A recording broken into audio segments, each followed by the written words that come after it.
Paul from Boise asked this question. Can you answer why gas prices are so high in Idaho and in the Treasure Valley, and if we can expect any price relief? We get this question a lot. This is probably like the 300th time we have gotten this question in the last 3 months or so. Yeah, but it's worth repeating because, yes, it is a big deal. Everybody's got to pay at the pump, right?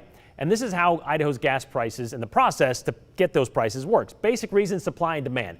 But there are a few other factors to consider, some of which is out of Idaho's control.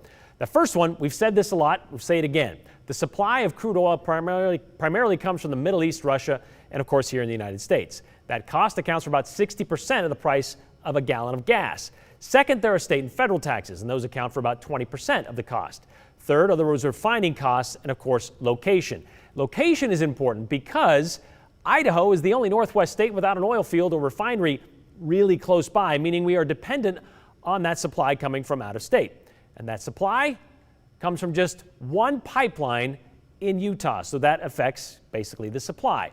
Finally, we got the retailers who account for cost and profit, and that is about 22% of what you pay at the pump.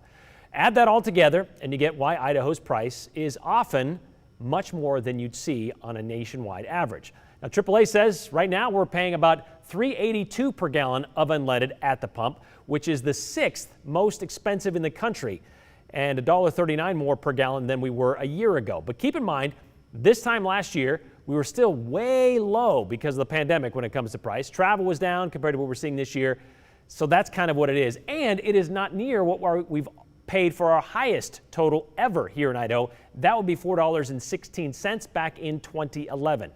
But keep sending us your questions. You want to do that? Here's the number. It's on the screen. Use it frequently and use it wisely, and we'll try to answer your question on another show.